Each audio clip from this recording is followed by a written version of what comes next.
Мы продолжаем серию уроков про взаимозамену и взаимодополнение. И сегодня под наш прицел попал любимый белый соус всей страны. Жизнь без этого белого соуса многие семьи постсоветского пространства вряд ли могут себе представить.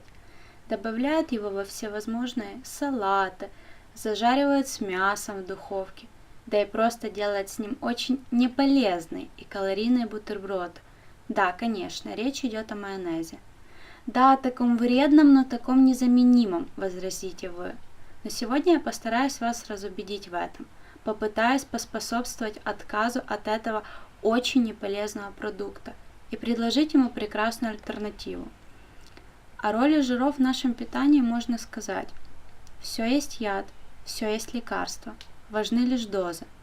Врачи утверждают, что для здорового питания человеку нужно 50-70 грамм жира в сутки. Многие люди употребляют около 300 грамм за день. Например, порция жареной картошки, жареной отбивной и салата с майонезом содержит более 80 граммов жира.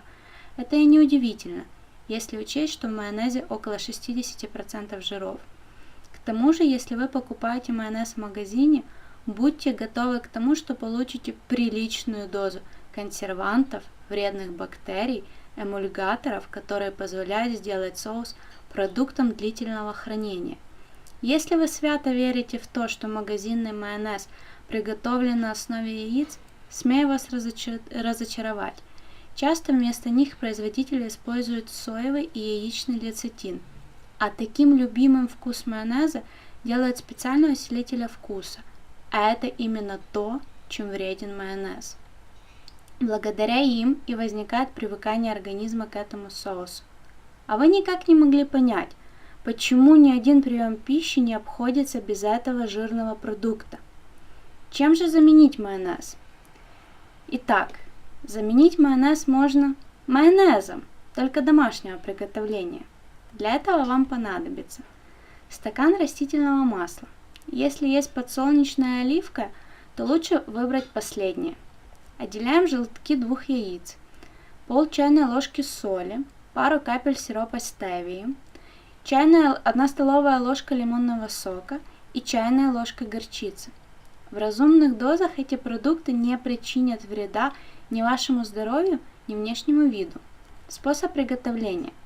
Желтки, соль и сироп стевии помещаем в емкость и взбиваем миксером или блендером, чтобы все стало однородной массой. Продолжая взбивать, потихоньку вливаем масло. Когда масло и яичная смесь опять-таки станут однородной массой, добавляем горчицу и лимонный сок. Для того, чтобы майонез получился густым, его лучше взбить в высокой узкой емкости. Хранить такой продукт можно не более недели. Для противников использования сырых куриных яиц берите перепелиные, в них нет сальмонеллы. Второй вариант – сметанно-горчичный микс. Состав: 2 столовые ложки оливкового масла, 1 столовая ложка лимонного сока, пол чайной ложки горчицы, 5 столовых ложки сметаны 15% жирности. Все это взбивать не обязательно, можно просто перемешать.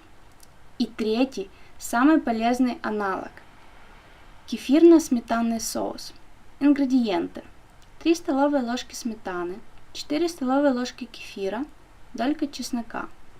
Сметану и кефир перемешать, выдавить в смесь чеснок, посолить.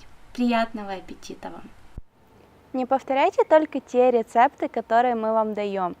Пробуйте новые вкусовые сочетания, делайте новые рецепты, экспериментируйте в конце концов и делайте ваше похудение не только полезным, но и вкусным.